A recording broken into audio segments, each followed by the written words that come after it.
So, have you ever seen a guest musician sitting with a band and successfully play a song he or she may never have played before? Have you ever taught a friend to play a song they've never heard before, only to realize that halfway through the first verse, they've already worked it out? Well, how or why does this happen? And can anyone learn how to do it? Well, of course we can. And I always tell my students that if you know your alphabet and you can count to 13, we can decipher the code which will allow us to deconstruct and then reassemble, or even possibly hear in real time, these chord progressions with confidence and ease. Now, to the uninitiated, sometimes these things look like telepathy. Now, it's really not telepathy, but if we want to find out how this works, let's talk about practical theory of major keys.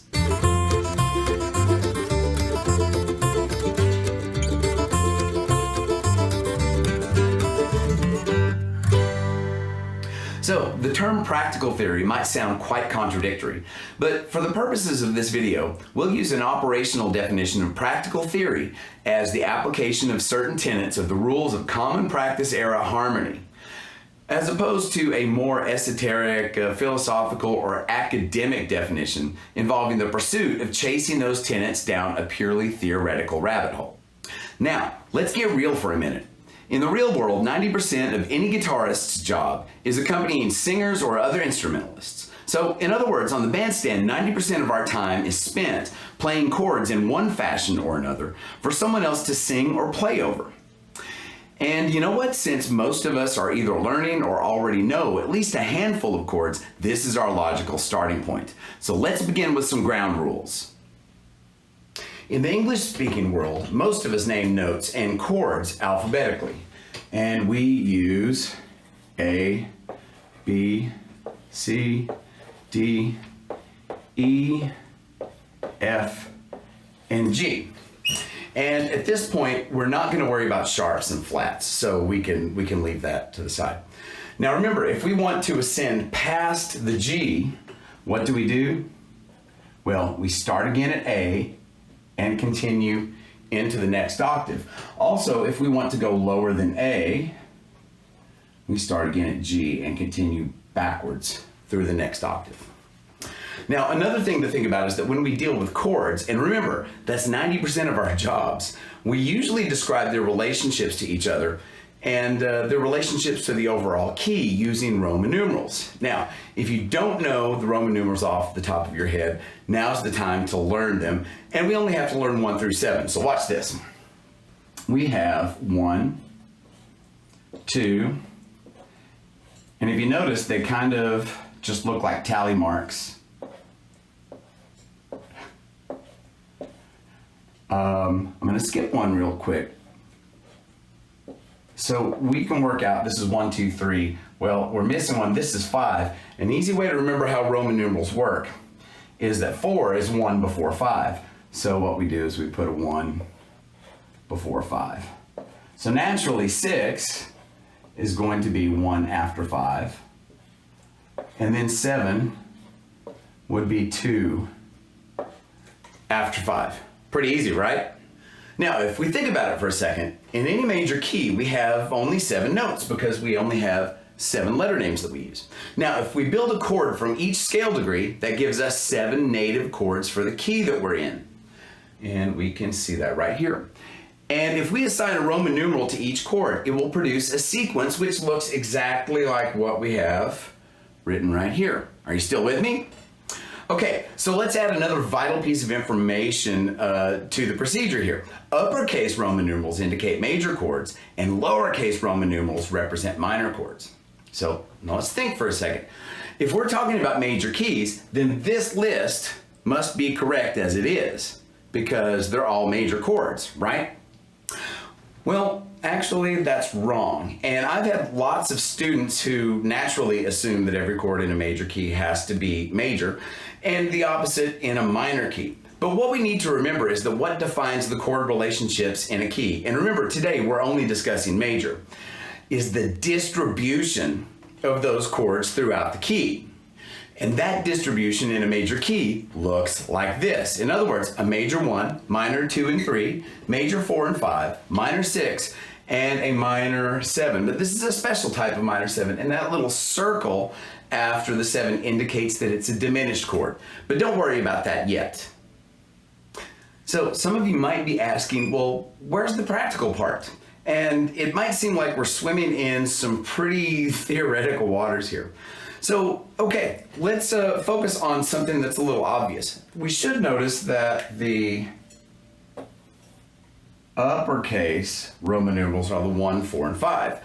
And these are what we call the primary chords. They're our first choices of chords. And since these chords do most of the heavy lifting in any conventional chord progression, we need a way of identifying these chords in any key, and here's how we do it. So here we have a chart. We have 4 columns, key, and then the 1 chord, the 4 chord, and the 5 chord. Now, here's the rule. The name of the key is also the name of the 1 chord. So let's use C. So if C, if we bring it over here, equals 1, then what does 4 equal? And if you're not sure, count alphabetically on your fingers. So we can go C, D, E, F would be our 4 chord. So 4 equals F. So what is 5? Well, let's think about it. 5 is 1 more than 4, so G must be 1 more than F. Get it? So let's try the key of G. This one might be a little tricky. So in other words, we're in the key of G. We know that G has to equal 1. So G, what comes after G? Well, H, I, J. Remember, we go back to A after G. So we go G, A, B. C would be our 4 chord. And that means D would be our 5. Okay, let's do the key of D. So in the key of D, D is 1. D, E, F, G is 4. 1 more than G is A. Let's do the key of A. A would be A. This one should be an easy one, actually. A, B, C, D will be our 4, and E will be our 5. And let's do one more. Let's do the key of E.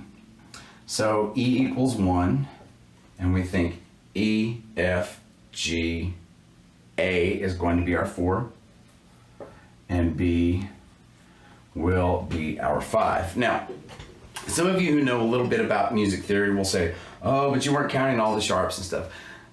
This is, again, this is practical. We'll get into the sharps and the flats later. So this chart lists families of chords that belong to each other.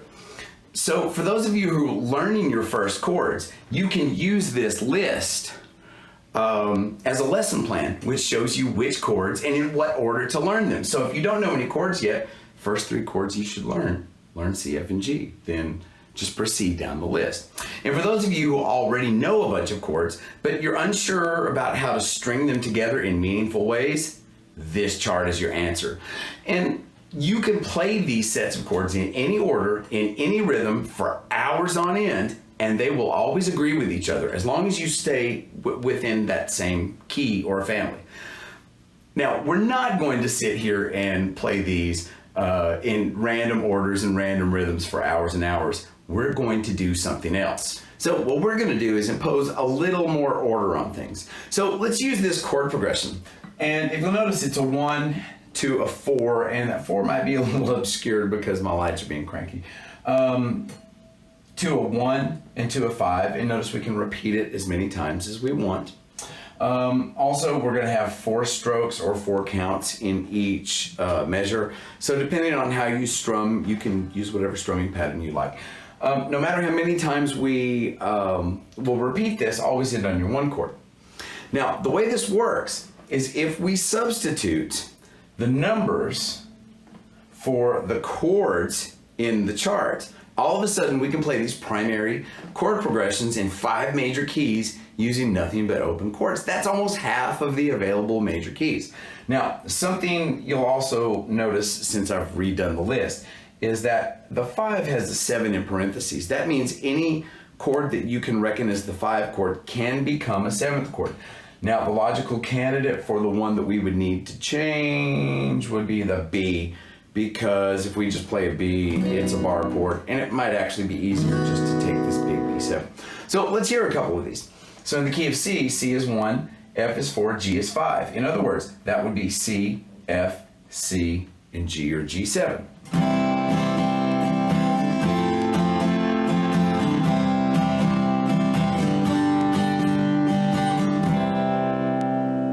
So if we take the key of G, then that would be G is 1, C is 4, D is 5, G, C, G, D.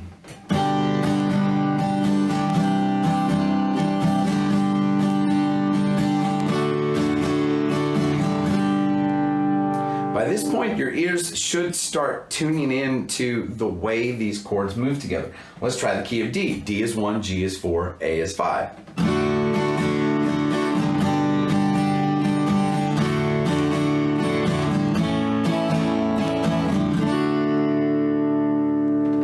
So in the key of A is 1, D is 4, E is 5.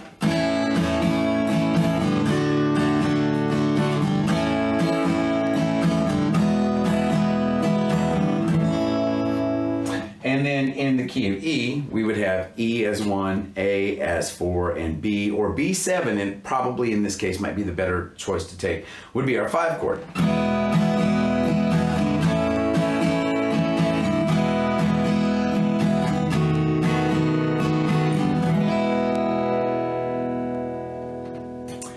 So playing this progression will not only train your hands to move in a coordinated fashion, especially if you're working out new chords, but the most important thing it'll do is train your ears to hear and even feel. Your body will just start to feel the relationship of the chords. Your fingers will start automatically trying to move to those chords.